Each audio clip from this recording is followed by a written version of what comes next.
What began as a routine call for a possible gunshot quickly spiraled into a tense standoff filled with conflicting stories, resistance, and escalating conflict. This four-stage breakdown reveals how one night in a quiet neighborhood became a high-stakes test of police procedure, crowd control, and the fragile balance between law enforcement and community trust.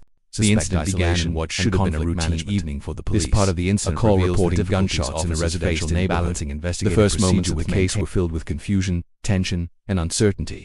Officers arrived at the scene with caution, aware that gunshot reports often lead to volatile situations. Their initial goal was simple: assess the scene, determine whether shots had indeed been fired, and identify any possible suspects.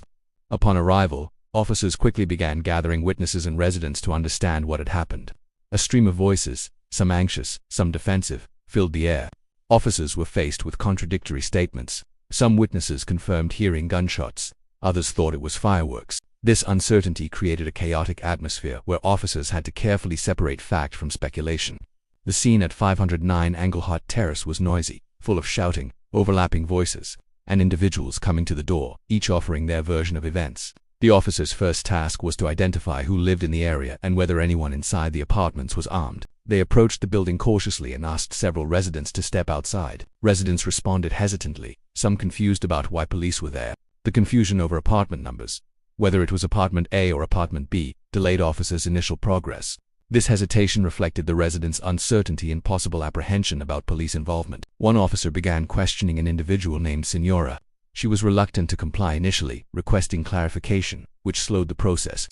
Multiple officers coordinated to gather all residents outside. The scene showed early signs of tension. Officers insisted on controlling movement, instructing people to come outside and make sure no one leaves. They wanted to ensure no one could conceal weapons or destroy evidence while maintaining control of the situation. When officers made contact with Senora, she admitted there were people inside the apartment, her husband and children. Officers asked everyone to come outside, but confusion persisted. Senora insisted she was telling the truth, while officers sought confirmation. This questioning revealed early challenges of communication and trust. Residents seemed defensive, possibly due to fear of repercussions or misunderstanding police intentions. Officers also attempted to determine whether there was a weapon inside the apartment. This became a critical point. Residents denied any knowledge of firearms. They suggested what was heard might have been fireworks, but other witnesses told a different story. They described seeing someone in a tight orange shirt aiming over a dumpster and firing. The conflicting testimonies intensified the difficulty for police to pinpoint the truth. Witness statements were crucial at this stage. Officers documented claims from multiple sources. These statements described both gunfire and possible involvement of people leaving in a white Mustang. The descriptions were detailed, down to clothing, color, showing witnesses had paid close attention. But this detail also made the scene more complicated. Officers were forced to juggle conflicting versions of events, trying to separate fact from perception. While officers gathered this information, they faced a physical challenge, persuading residents to comply with police instructions. This was complicated by cultural, emotional, and situational factors. Several residents resisted leaving their apartments, unsure of the reason for the request and fearing legal consequences. Some seemed willing to discuss the situation, while others were defensive or reluctant. Officers repeatedly asked for cooperation, explaining the situation, but the tension remained. Officers also had to handle children and family members present at the scene. Several residents brought children outside, sometimes hesitantly, while officers emphasized the need for safety. The officers' instructions, to have everyone outside with their hands visible, reflected their concern for safety and control. This requirement was both a precaution and a step toward establishing order in a tense environment. As officers gathered more residents outside, the scene became increasingly crowded. Confusion intensified, with multiple voices competing for attention. Officers remained firm, maintaining authority while attempting to avoid escalating conflict. They directed residents in a calm but assertive manner, reminding them of the seriousness of the situation. At the same time, officers worked to identify the potential suspect described by witnesses, a person in an orange shirt. This added urgency to their actions. The residents' responses varied. Some were cooperative, while others were defensive or evasive. Several denied knowledge of firearms or the reported gunshots, insisting they had been celebrating with fireworks. Officers had to consider this possibility carefully.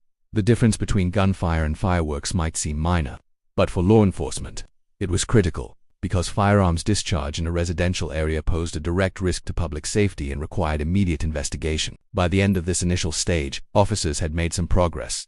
They had gathered multiple witnesses, identified residents, and isolated individuals connected to the reports, but the situation was far from resolved. The conflicting statements and reluctance of some residents to cooperate pointed to deeper issues of trust, communication, and community relations. The officers knew that resolving the case depended on careful questioning, thorough investigation, and patience, all while ensuring the safety of everyone on scene. This opening segment of the incident set the tone for what would follow. It showed the complexity of responding to a gunshot report in a residential neighborhood, the need for rapid fact-finding, the challenge of dealing with conflicting witness statements, and the difficulty of maintaining order in a tense, emotionally charged situation. This section also highlighted the human side of policing, balancing safety, communication, and the responsibility to act decisively in uncertain circumstances. By the close of Section 1, the stage was set for escalation. Officers had gathered enough information to proceed, but the real challenge, determining the truth, identifying the suspect, and managing resistance, was still ahead. Following the tense initial engagement, Section 2 of this incident focuses on the escalation, the moment when officers shifted from fact-gathering to active crowd control, suspect isolation, and conflict management. This part of the incident reveals the difficulties officers faced in balancing investigative procedure with maintaining safety and order in a highly charged environment. The first challenge officers faced was gaining compliance from residents. By this point, several people were outside the building, but confusion remained about who was involved in the reported shooting. Officers requested that everyone step outside with their hands visible, a standard tactic to ensure no hidden weapons were present. However, compliance was uneven. Some residents hesitated, others questioned the request, and a few openly resisted.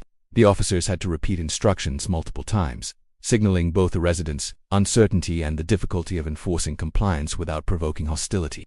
One resident, Senora, continued to resist leaving her apartment, insisting she had nothing to hide. She attempted to explain the situation, mentioning family members inside and denying knowledge of gunfire. This back and forth with officers underscored an important challenge in such situations: communication barriers, language differences, emotional distress, and mistrust of police can all hinder cooperation. Officers had to navigate these obstacles carefully, reiterating the importance of stepping outside and keeping hands visible while explaining the legal necessity of these actions. Amid these tensions, officers had to manage multiple priorities. They needed to identify potential suspects, verify witness statements, and ensure no one left the scene before the investigation was complete. To accomplish this, they began systematically questioning residents. Officers asked who lived in which apartment, who was present during the incident, and whether anyone had knowledge of firearms. The answers were inconsistent. Some residents claimed they were celebrating with fireworks, while others denied hearing any gunshots at all. This conflicting testimony made it difficult for officers to establish a clear narrative. The officers also had to handle the issue of the witness who reported seeing a suspect in a tight-fitting orange shirt. This detail became a focal point in the investigation. Officers asked repeatedly whether anyone could confirm seeing such a person. Residents were evasive. Some said they had no idea. Others denied involvement. This lack of clarity heightened tension. Officers were aware that identifying the suspect described by witnesses was essential to progressing the investigation. Yet they had to do so without inflaming the situation further. Tensions rose as the number of residents outside grew. Families, friends, and bystanders clustered together, some watching passively while others engaged directly with officers. This mixture of cooperation, skepticism, and outright defiance created a volatile atmosphere. Officers had to maintain control without escalating hostility. They moved strategically, dividing responsibilities. Some questioned residents, others monitored entrances, and a few managed the perimeter. This division of labor was necessary to prevent chaos and keep the investigation on track. A key moment in this stage was when officers requested that everyone step away from the building. This was not simply about gathering statements, it was about securing a controlled environment for the investigation. Officers wanted to isolate the suspect and reduce interference. However, several residents resisted, questioning the legitimacy of the request. This resistance reflected deeper issues: mistrust of law enforcement, fear of legal repercussions, and the instinct to protect family members. Officers were forced to assert their authority, insisting that compliance was non-negotiable for safety and legal reasons. As officers pressed forward, they began separating individuals of interest from the crowd. This process involved careful questioning and observation. They asked specific questions about who had been inside certain apartments, who knew about the gunfire, and who could corroborate witness statements. These questions were strategic. Officers needed to triangulate the truth from a tangle of conflicting accounts. This part of the process required patience and precision, as officers sought to avoid wrongful accusations while ensuring the investigation moved forward. Another critical element of this escalation was controlling the narrative.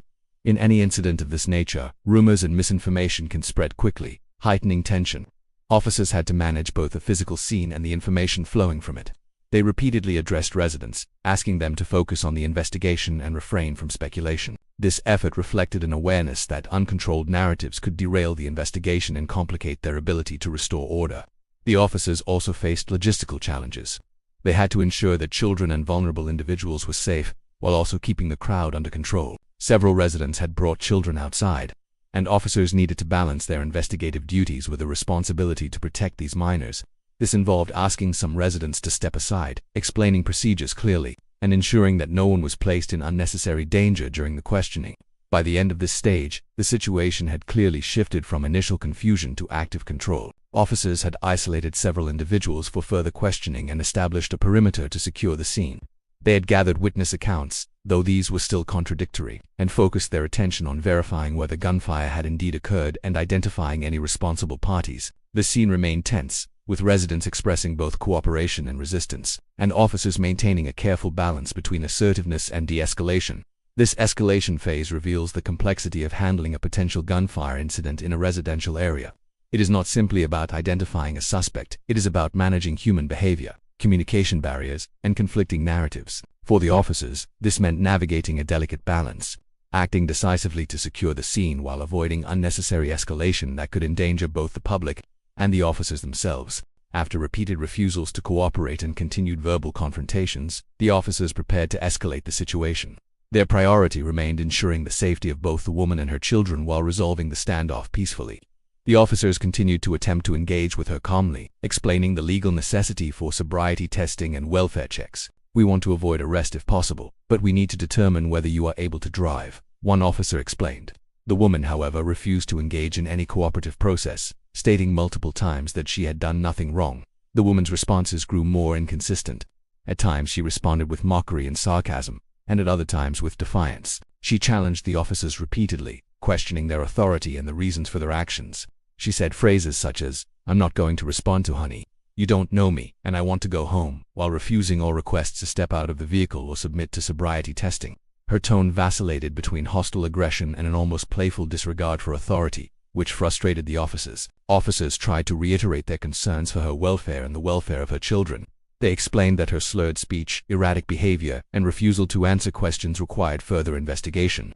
The woman ignored these explanations, instead continuing to mock and belittle the officers. She made repeated demands that she be allowed to leave immediately, while calling them derogatory names and challenging their presence at the scene. At one point, officers asked again if she had taken alcohol or any substances that day. She gave no clear answer, instead repeating vague remarks and refusing to comply with sobriety testing. They explained that their main concern was her safety and the safety of others on the road. Still, she refused to cooperate. This refusal to submit to testing left officers with little choice but to prepare for arrest. During the ongoing interaction, the officers noted her repeated attempts to re-enter the vehicle despite clear instructions not to. This behavior was dangerous and further complicated the situation.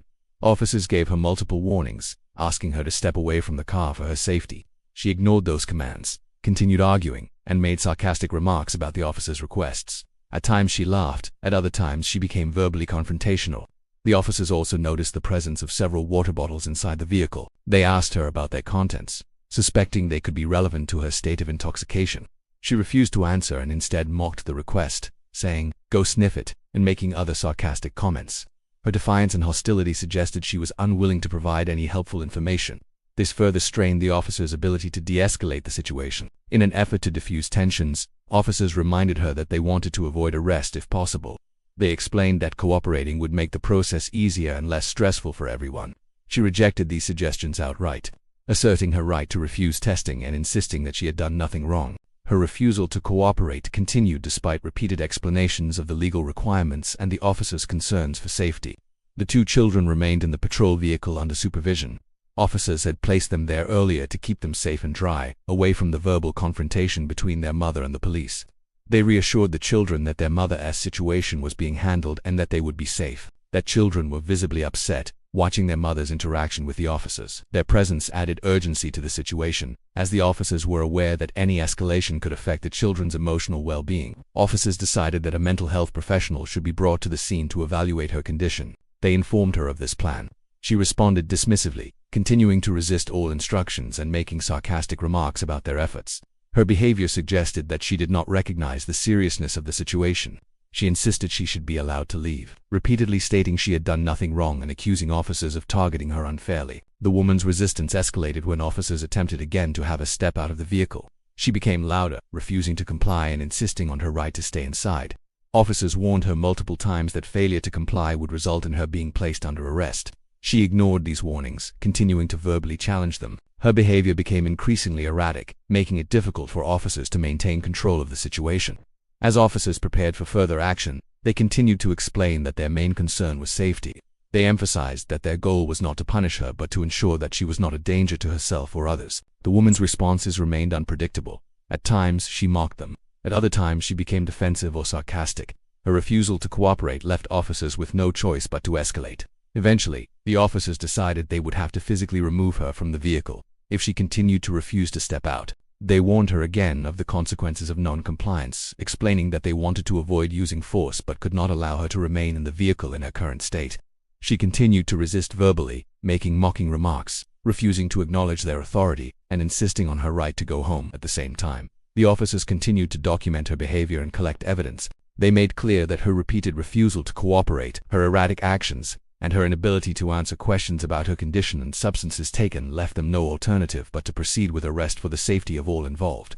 They coordinated among themselves to ensure they would be able to safely remove her without endangering themselves or the children. By the end of this stage of the encounter, it was evident that the woman would not comply voluntarily. Her continued defiance, refusal to answer questions, refusal to perform sobriety tests, and attempts to re-enter the vehicle created a clear risk. Officers prepared to take her into custody, ensuring the safety of everyone present and arranging for her to be evaluated by medical and mental health professionals once she was secure. The situation was tense, unresolved, and approaching a critical point where arrest would be unavoidable unless she cooperated. Section 4 of this incident moves into the resolution and aftermath, the phase where the chaos begins to settle. Suspects are processed, evidence is confirmed, and officers finalize their response. This stage is important because it shows not only how the incident concluded but also the consequences for those involved and the broader implications for both police procedure and community relations. By this point, officers had detained the suspect, identified through witness statements and corroborated by evidence. Multiple residents had been removed from the scene to allow investigators to work with less interference, and a perimeter had been maintained. Officers now shifted focus to clarifying exactly what had happened and ensuring due process was followed for those taken into custody. A key development in this stage was the revelation of the true cause of the gunfire.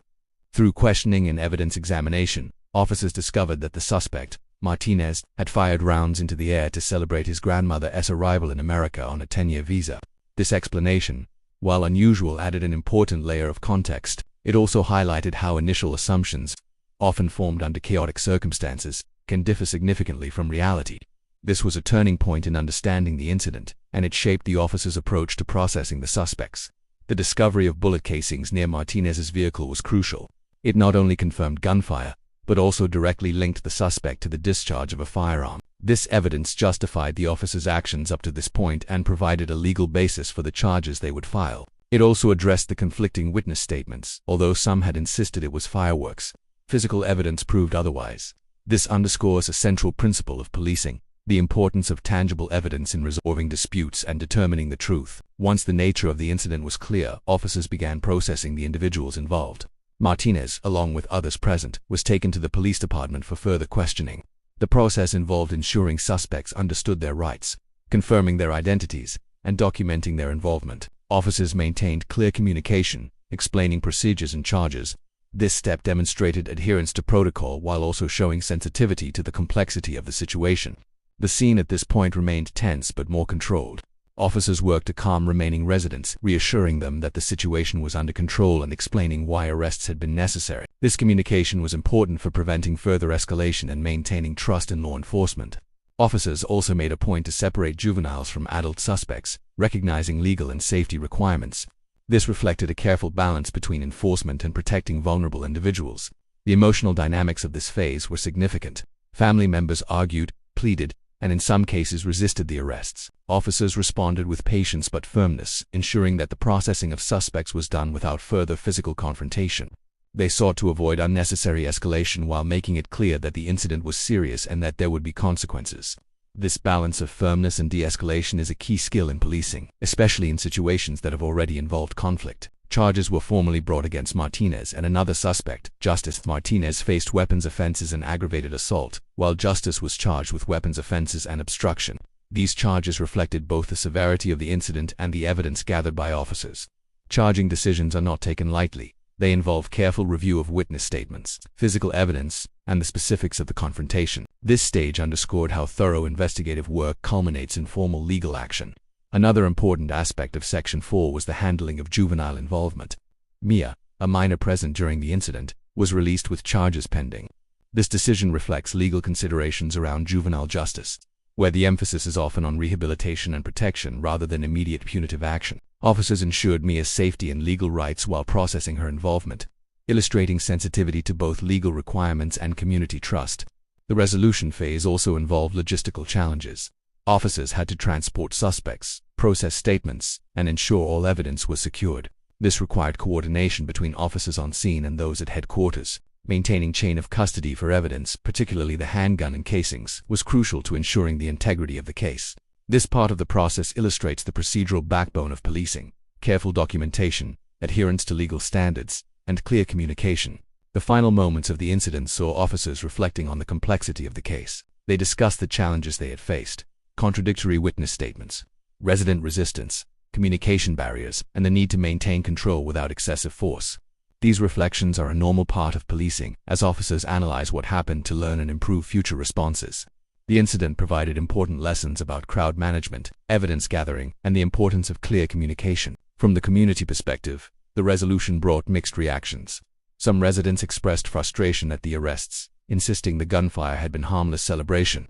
Others recognized the seriousness of discharging a firearm in a residential area and expressed relief that the police had acted decisively. This range of reactions underscores the delicate relationship between law enforcement and the community, a relationship that depends on transparency, trust, and consistent adherence to legal and ethical standards.